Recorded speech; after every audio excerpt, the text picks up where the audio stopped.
Back to clean news UP. चलिए देखते हैं उत्तर प्रदेश की 25 फटाफट बड़ी खबरों को। इससे पहले आप न्यूज को कहां से देख रहे हैं हमें कमेंट में बताना बिल्कुल ना भूलें। साथ ही हमारे फेसबुक पेज को भी फॉलो करें। फेसबुक पेज का लिंक डिस्क्रिप्शन में दिया गया है। यूपी में लोगों के रद्द किए जाएंगे राशन कार्ड।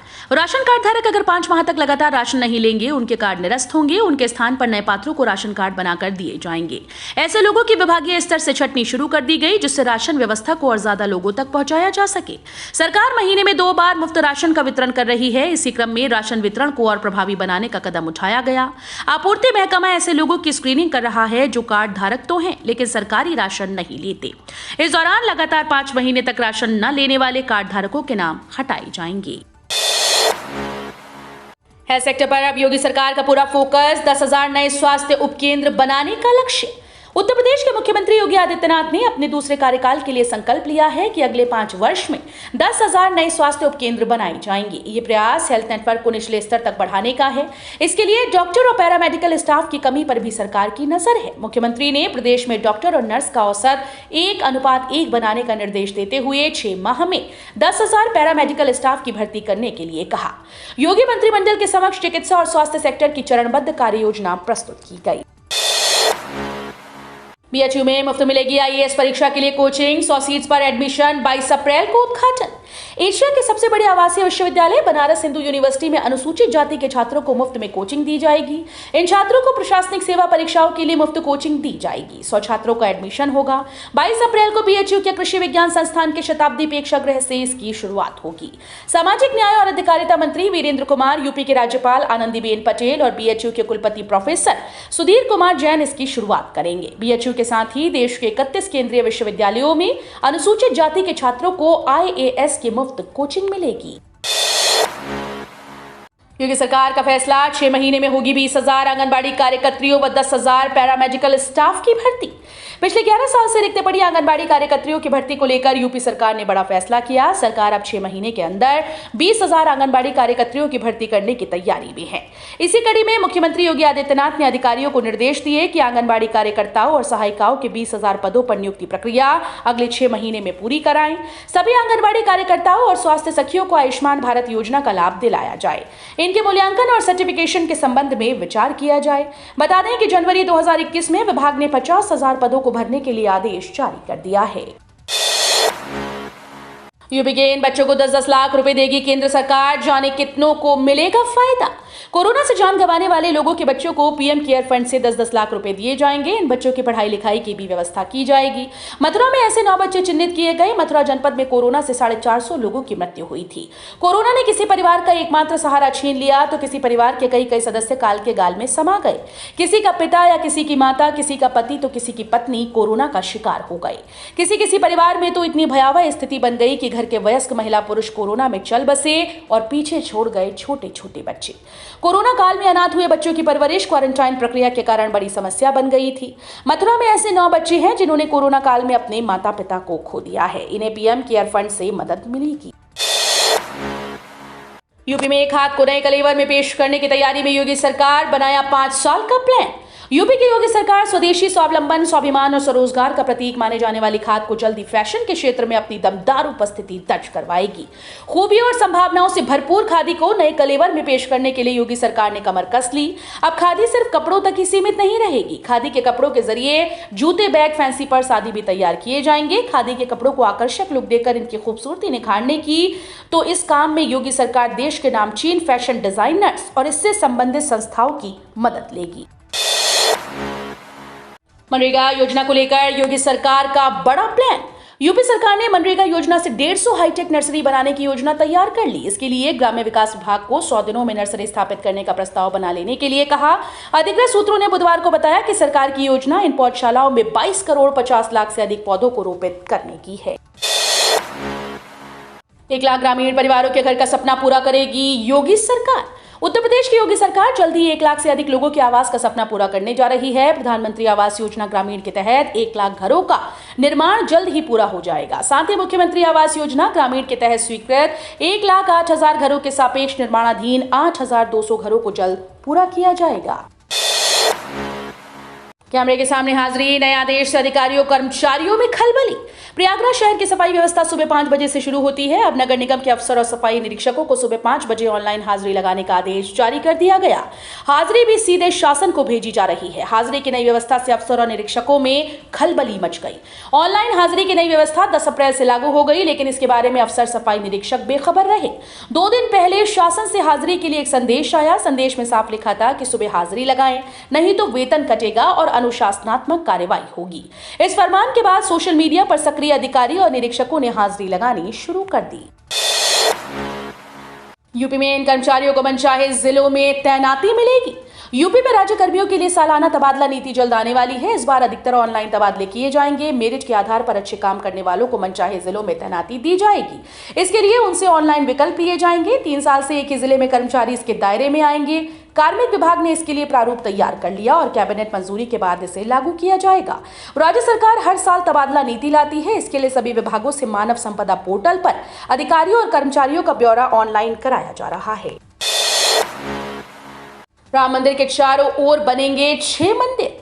राम जन्मभूमि पर निर्माणाधीन राम मंदिर को राष्ट्र मंदिर का स्वरूप देने की योजना पर मंगलवार को मुहर लग गई। राम जन्मभूमि तीर्थ क्षेत्र ट्रस्ट ने राम मंदिर को सर्व समाज की श्रद्धा का केंद्र बनाने के लिए रामलला के विग्रह की प्रतिष्ठा के साथ साथ रामत्व की प्रतिष्ठा का निर्णय किया है। इसी श्रृंखला में राम जन्मभूमि के चारों ओर 6 एकड़ में प्रस्तावित परकोटे के परिपथ में 6 मंदिरों के निर्माण का भी निर्णय लिया। राम जन्मभूमि के उत्तर में पहले से सीता रसोई का स्थान था, जिसके कारण राम मंदिर के उत्तर दिशा में माता सीता का ही मंदिर बनाने का प्रस्ताव दिया गया है। यूपी विधानसभा में हर विधायक की तय होगी सीट। उत्तर प्रदेश विधानसभा के मंडप में अब सभी विधायक एक साथ बैठेंगे। 403 सदस्यों के सदन में 404 सीट्स लगा दी गई। एक सीट महाधिवक्ता के बैठने के लिए लगाई गई। अब इसके अलावा 15 और सीटें जल्द लगाई जाएंगी। इसमें वे मंत्री बैठेंगे जो वर्तमान में एमएलसी हैं। 18वीं विधानसभा का पहला सत्र मई के दूसरे या तीसरे हफ्ते से प्रस्तावित है। अब यहाँ का नजारा काफी कुछ बदलने जा रहा है। कुछ समय पहले तक यहाँ 403 विधायकों की केवल 379 सीट लगी थी। अब सीटों को और बढ़ा दिया गया है। धार्मिक जुलूस और लाउड स्पीकर को लेकर नई गाइडलाइन जारी। अलीगढ़ जिले के खैर कोतवाली प्रभारी प्रदीप कुमार के नेतृत्व में धर्मगुरुओं के साथ शांति व्यवस्था बनाए रखने के लिए एक बैठक आयोजित की गई। खैर इंस्पेक्टर ने बैठक के दौरान मौजूद लोगों से कहा कि कस्बे में किसी भी धार्मिक जुलूस को परमिशन नहीं दी जाएगी। अगर बिना अनुमति के किसी ने धार्मिक जुलूस निकाला तो उस पर कार्रवाई की जाएगी। वहीं कोई भी व्यक्ति लाउड स्पीकर को तेज आवाज में नहीं बजाएगा। अगर कोई नियमों का उल्लंघन करते पाया जाता है तो उसके खिलाफ कार्रवाई की जाएगी। ओबीसी आरक्षण मामले में इलाहाबाद हाईकोर्ट ने पुलिस भर्ती बोर्ड को दिया नियुक्ति का आदेश। इलाहाबाद हाईकोर्ट ने सिपाही भर्ती 2015 ओबीसी आरक्षण मामले में अभ्यर्थी इमरान खान की याचिका पर इलाहाबाद हाईकोर्ट ने आदेश दिया है। मामले की सुनवाई करते हुए कोर्ट ने पुलिस भर्ती बोर्ड लखनऊ को याची की नियुक्ति पर 6 हफ्ते में विचार करने का आदेश दिया।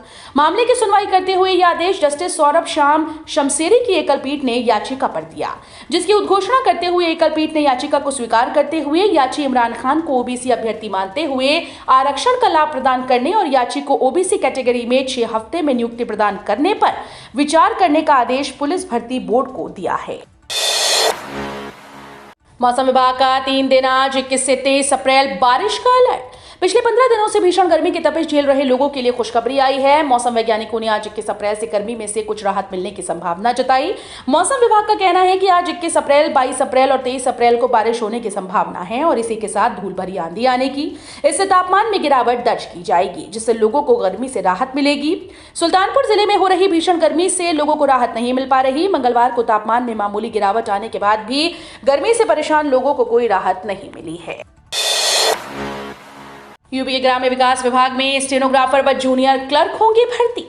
उत्तर प्रदेश में सरकारी नौकरी का इंतजार कर रहे युवाओं के लिए अच्छी खबर है। ग्राम्य विकास विभाग में स्टेनोग्राफर व कनिष्ठ लिपिकों के पद रिक्त हैं, उन्हें जल्द ही भरने की तैयारी है। उत्तर प्रदेश अधीनस्थ सेवा चयन आयोग इसके लिए जल्द नोटिफिकेशन जारी करेगा। योगी सरकार का युवाओं को रोजगार देने पर विशेष जोर है, इसलिए विभाग तेजी से खाली पदों का ब्यौरा भेज रहे हैं। ग्राम विकास अधिकारियों के 2112 पदों का दियाचन पहले ही तैयार हो चुका है। अभी तक स्टेनोग्राफर व कनिष्ठ लिपिकों के जिला कार्यालयों में 52, मंडल मुख्यालयों पर 28 पद रिक्त होने की सूचना मिली है। लखनऊ को चमकाने के लिए 500 करोड़ रुपए खर्च करेगा एलटीए। शहर के विकास से लेकर अपनी योजनाओं को संवारने के लिए लखनऊ विकास प्राधिकरण ने बजट तैयार कर लिया। प्राधिकरण का बजट जल्द ही बोर्ड की बैठक में लाया जाएगा। इस बार 250 करोड़ रुपए का राजस्व आय और 1500 करोड़ रुपए पूंजीगत आय का लक्ष्य रखा गया है। हरदोई रोड स्थित बसंत कुंज योजना के विकास के लिए 200 करोड़ रुपए का प्रावधान किया जाएगा, जबकि प्रधानमंत्री आवास योजना के लिए 150 करोड़ रुपए। गोमती नगर विस्तार में विकास के लिए लखनऊ विकास प्राधिकरण 50 करोड़ रुपए खर्च करेगा। उत्तर प्रदेश में छठे राज्य वित्त आयोग के गठन की तैयारी। प्रदेश सरकार जल्द ही छठे राज्य वित्त आयोग का गठन कर देगी। सरकार ने इसकी तैयारियां पूरी कर ली हैं। वित्त विभाग ने आयोग के गठन का प्रस्ताव तैयार कर मुख्यमंत्री के पास भेज दिया। अब जल्द मुख्यमंत्री इस पर फैसला लेंगे। यूं तो छठे वित्त आयोग के गठन की तैयारी विधानसभा चुनाव की अधिसूचना जारी होने से पहले नवंबर 2021 में शुरू हो गई थी। वित्त विभाग उसी समय से आयोग के गठन से संबंधित प्रस्ताव तैयार करने में जुट गया था। चुनाव अधिसूचना जारी होने के बाद इस प्रस्ताव को ठंडे बस्ते में डाल दिया गया। प्रदेश में फिर से योगी सरकार बनने पर अब दोबारा वित्त आयोग के गठन की चर्चाएं तेज हो गई हैं। यूपी में अप्रैल के वेतन के साथ बड़े डीए के भुगतान की तैयारी। उत्तर प्रदेश के लाखों कर्मचारियों व पेंशनर्स को 3% बड़ा महंगाई भत्ता और महंगाई राहत अप्रैल के वेतन के साथ मई में देने का प्रस्ताव है। बढ़े हुए डीए लागू होने से महंगाई भत्ता 31 से बढ़कर 34% हो जाएगा। केंद्र जनवरी से अपने कर्मचारियों के वेतन में 3% महंगाई भत्ता बढ़ा चुका है। प्रदेश के 16 लाख से अधिक कर्मचारी व 11 लाख से अधिक पेंशनर बढ़ा डीए मिलने का इंतजार कर रहे हैं। सूत्रों ने बताया कि वित्त विभाग ने जनवरी से 3% बढ़े डीए की स्वीकृति का प्रस्ताव शासन को भेज दिया। जमीन पर अवैध कब्जा करने वालों पर सीएम योगी सख्त दिए कड़ी कार्रवाई करने के निर्देश। मुख्यमंत्री योगी आदित्यनाथ ने बुधवार को अधिकारियों को निर्देश दिया कि सरकारी या निजी किसी जमीन पर अवैध कब्जा करने वालों के खिलाफ बिना किसी भेदभाव की कठोरतम कार्रवाई की जाए। मंत्रिपरिषद के समक्ष ग्राम्य विकास सेक्टर के 5 विभागों की कार्य योजना प्रस्तुतिकरण पर मुख्यमंत्री आदित्यनाथ ने निर्देश दिया कि बीडीओ, तहसीलदार, एसडीएम अपने तैनाती स्थल पर रहें और अगर शासकीय आवास उपयुक्त नहीं तो किराए पर रहने की व्यवस्था करें। दिल्ली के बाद अब गाजियाबाद और नोएडा में भी बड़े कोरोना के केसेस। यूपी में एक्टिव केस 700 के पार।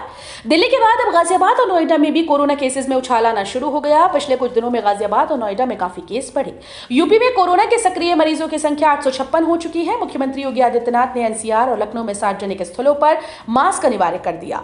कोरोना प्रबंधन के लिए गठित टीम 09 की बैठक में उन्होंने बताया कि पिछले 24 घंटे में नोएडा में 103 और गाजियाबाद में 33 नए पॉजिटिव मरीजों की पुष्टि हुई है।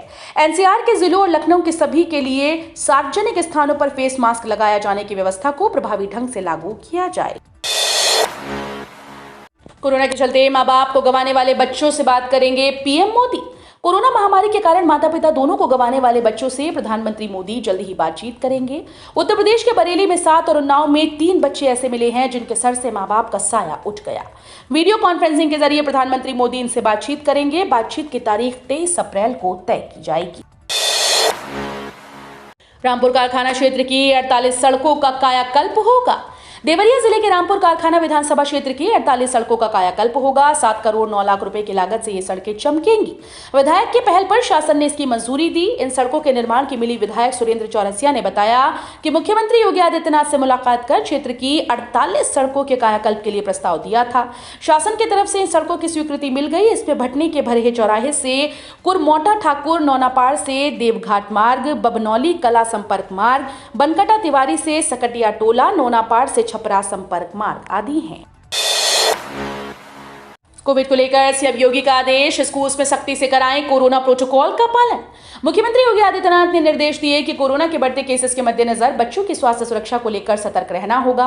ये जरूरी है कि स्कूल्स में कोविड प्रोटोकॉल के बारे में बच्चों को जागरूक किया जाए और इसे सख्ती के साथ लागू किया जाए। मुख्यमंत्री बुधवार को टीम 9 के अधिकारियों के साथ बैठक कर रहे थे। उन्होंने कहा कि पिछले कुछ दिनों से विभिन्न राज्यों में कोविड के केसेस में बढ़ोतरी देखने को मिल रही है। एनसीआर के जिलों में भी इसका प्रभाव है। बीते 24 घंटे में गौतम बुद्ध नगर में 103 और गाजियाबाद में 33 नए पॉजिटिव मरीजों की पुष्टि हुई। पीएम किसान योजना की वेबसाइट पर आया ये बड़ा अपडेट। मिल रही सुविधा को किया गया बंद।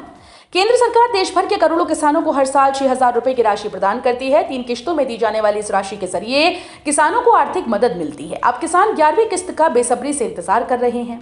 मीडिया रिपोर्ट्स की माने तो जल्द ही पीएम किसान योजना की 11वीं किस्त ट्रांसफर की जा सकती है। अब तक किसानों के खाते में 10 किस्तों का पैसा भेजा जा चुका है। पिछले किस्त 1 जनवरी 2022 को ट्रांसफर की गई थी। इस बीच पीएम किसान योजना की आधिकारिक वेबसाइट पर ई-केवाईसी को लेकर बड़ा अपडेट जारी कर दिया गया है, जिसका असर किसानों पर पड़ने वाला है। तो ये थी आज की 25 फटाफट बड़ी खबरें। अगर आपको न्यूज पसंद आई हो तो वीडियो को लाइक और शेयर जरूर करें। धन्यवाद।